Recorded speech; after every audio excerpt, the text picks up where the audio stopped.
আসসালামু আলাইকুম ওরহমতুল্লাহ। মাশাল্লাহ চ্যানেলের নতুন আলোচনায় আপনাকে স্বাগত জানাচ্ছি। আপনি কি কখনো ভেবে দেখেছেন প্রতিদিন নামাজ পড়ার পরেও আপনার মনে কেন সেই কাঙ্ক্ষিত প্রশান্তি আসছে না? আপনি রুকু করছেন, সিজদা করছেন, কিন্তু মনটা অন্য কোথাও হারিয়ে যাচ্ছে। যদি আপনার উত্তর হ্যাঁ হয়, তবে আজকের এই ভিডিওটি আপনার জন্যই। আমরা অনেকেই প্রতিদিন 5 ওয়াক্ত নামাজ আদায় করি, কিন্তু নামাজের আসল স্বাদ বা রুহানি তৃপ্তি অনুভব করতে পারি না। নামাজ শেষ হলেই মনে হয় যেন একটা বোঝা মাথা থেকে নামল। দুনিয়ার হাজারো চিন্তা, অফিসের চাপ, সংসারের ভাবনা সব কিছু নামাজের মধ্যেই আমাদের মাথায় ঘুরপাক খায়। এর কারণ কি? এর কারণটা আমাদের নিজেদের মধ্যেই লুকিয়ে আছে। আমাদের নামাজটা একটা অভ্যাসে পরিণত হয়েছে, ইবাদত নয়। আল্লাহর সামনে যে বিনয় ও ভালোবাসা নিয়ে দাঁড়ানোর কথা, সেই অনুভূতিটাই আমরা হারিয়ে ফেলি। পবিত্র কোরআনে আল্লাহ তাআলা সফল মুমিনদের পরিচয় বলেছেন, তারাই সফল কাম যারা নিজেদের নামাজে বিনয়ে নম্র।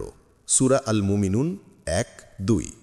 তাহলে চলুন একটু গভীরে গিয়ে দেখি ঠিক কি কি কারণে আমাদের নামাজ জীবন্ত হয়ে উঠছে না এবং আমরা সেই আত্মার শান্তি থেকে বঞ্চিত হচ্ছি। নামাজের প্রস্তুতির অভাব। আমরা অনেকেই দুনিয়াবি কাজ থেকে সরাসরি উঠে এসে তাড়াহুড়ো করে নামাজে দাঁড়িয়ে যাই। সুন্দরভাবে অজু করা, মনকে দুনিয়ার চিন্তা থেকে মুক্ত করার জন্য কিছুক্ষণ সময় না নেওয়া, এগুলো আমাদের মনোযোগ নষ্ট করে দেয়। এই প্রস্তুতির গুরুত্ব বোঝাতে গিয়ে আমাদের প্রিয় নবী সাল্লাল্লাহু আলাইহি ওয়াসাল্লাম কি অসাধারণ একটি সুসংবাদ দিয়েছেন, শুনুন।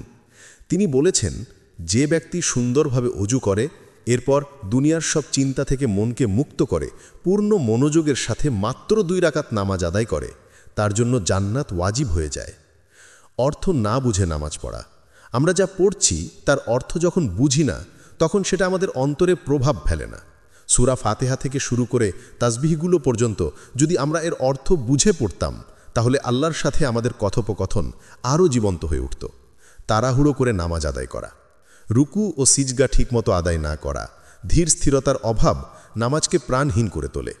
রাসূল সাল্লাল্লাহু আলাইহি ওয়াসাল্লাম বলেছেন, লোকের মধ্যে সবচেয়ে বড় চোর ওই ব্যক্তি যে তার নামাজ থেকে চুরি করে। সাহাবীরা জিজ্ঞেস করলেন, হে আল্লাহর রসুল, সে কিভাবে তার নামাজ থেকে চুরি করে? তিনি বললেন, সে রুকু ও সিজদা পূর্ণভাবে করে না। আল্লাহর বড়ত্ব ও নিজের ক্ষুদ্রতা ভুলে যাওয়া। আমরা যখন নামাজে দাঁড়াই, তখন কার সামনে দাঁড়াচ্ছি এই অনুভূতিটা আমাদের মধ্যে কাজ করে না। আমরা ভুলে যাই যে আমরা মহাপরাক্রমশালী আল্লাহর সামনে দাঁড়িয়েছি, যিনি আমাদের সব খবর রাখেন। নামাজে মনোযোগ ও শান্তি ফিরিয়ে আনার উপায়। হতাশ হবেন না। কিছু বিষয় খেয়াল রাখলে এবং চেষ্টা করলে আমরা অবশ্যই নামাজে মনোযোগ ফিরিয়ে আনতে পারি ইনশাআল্লাহ। আমাদের নামাজই হবে আমাদের আত্মার প্রশান্তি। প্রথমত, নামাজের আগে মানসিক প্রস্তুতি নিন। দুনিয়ার সব ব্যস্ততা ঝেড়ে ফেলে দিন।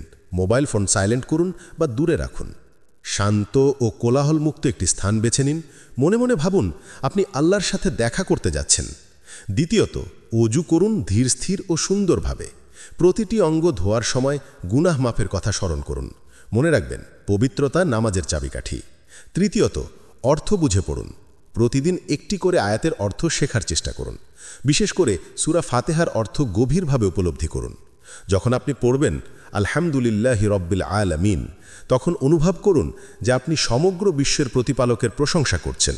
আল্লাহ আপনার কথার জবাব দিচ্ছেন, এই অনুভূতি অন্তরে জাগ্রত করুন। চতুর্থত, ধীর স্থিরভাবে নামাজ আদায় করুন। রুকুতে গিয়ে পিঠ সোজা রাখুন। সিজদায় গিয়ে তাসবিহগুলো তাড়াহুড়ো না করে পড়ুন। প্রতিটি রুকুন আদায়ের মাঝে কিছুক্ষণ স্থির থাকুন। পঞ্চমত, ভাবুন এটাই আপনার জীবনের শেষ নামাজ। রাসূল সাল্লাল্লাহু আলাইহি ওয়াসাল্লাম বলেছেন, যখন তুমি সালাতে দাঁড়াও, তখন তুমি বিদায়ী সালাত পড়ো। মুসনাদে আহমদ। এই অনুভূতি আপনাকে দুনিয়ার সব চিন্তা থেকে মুক্ত করে নামাজের প্রতি মনোযোগী করে তুলবে। ষষ্ঠত, সিজদার স্থানে দৃষ্টি নিবদ্ধ রাখুন। নামাজে এদিক ওদিক না তাকিয়ে সিজদার স্থানে দৃষ্টি রাখলে মনোযোগ ধরে রাখার সহজ হয়। সপ্তমত, আল্লাহর কাছে দোয়া করুন। নামাজের আগে ও পরে আল্লাহর কাছে বিশেষভাবে দোয়া করুন, যেন তিনি আপনার নামাজে মনোযোগ বাড়িয়ে দেন এবং আপনার অন্তরকে প্রশান্ত করে দেন। নামাজের পুরস্কার ও গুরুত্ব। ভাই ও বোনেরা, নামাজ শুধু কিছু শারীরিক ব্যায়াম নয়, এটি মুমিনের জন্য মেয়ারাজ স্বরূপ। এই নামাজই কিয়ামতের দিন আমাদের জন্য নূর বা আলো হবে। যে ব্যক্তি সঠিকভাবে নামাজ আদায় করবে, এই নামাজ তার জন্য জান্নাতে প্রবেশের কারণ হবে এবং তাকে সকল অশ্লীল ও মন্দ কাজ থেকে বিরত রাখবে। 5 ওয়াক্ত নামাজ আমাদের ছোট ছোট গুনাহগুলো ধুয়ে মুছে দেবে। ঠিক যেমন নদীতে দিনে 5 বার গোসল করলে শরীরে কোনো ময়লা থাকে না, তাহলে আসুন আজ থেকেই আমরা নিয়ত করি আমাদের নামাজকে আরও জীবন্ত ও প্রাণবন্ত করে তুলব। তাড়াহুড়ো নয়, বরং ধীর স্থিরভাবে অর্থ বুঝে আল্লাহর প্রতি পূর্ণ মনোযোগ দিয়ে নামাজ আদায় করব ইনশাআল্লাহ। আপনি নিজেই আপনার অন্তরে এক অভূতপূর্ব পরিবর্তন ও প্রশান্তি অনুভব করবেন। আজকের আলোচনা যদি আপনার ভালো লেগে থাকে এবং সামান্যতম উপকারে আসে, তাহলে ভিডিওটিতে একটি লাইক দিন এবং আপনার বন্ধুবান্ধব এবং পরিবারের সাথে শেয়ার করুন। ইসলাম সম্পর্কে আরও সুন্দর ও প্রয়োজনীয় আলোচনা শুনতে আমাদের মাশাআল্লাহ চ্যানেলটি সাবস্ক্রাইব করুন এবং বেল আইকনটি প্রেস করে দিন, যাতে পরবর্তী ভিডিওর নোটিফিকেশন আপনার কাছে পৌঁছে যায়। আল্লাহ আমাদের সবাইকে সঠিকভাবে নামাজ আদায় করার তৌফিক দান করুন। আমিন।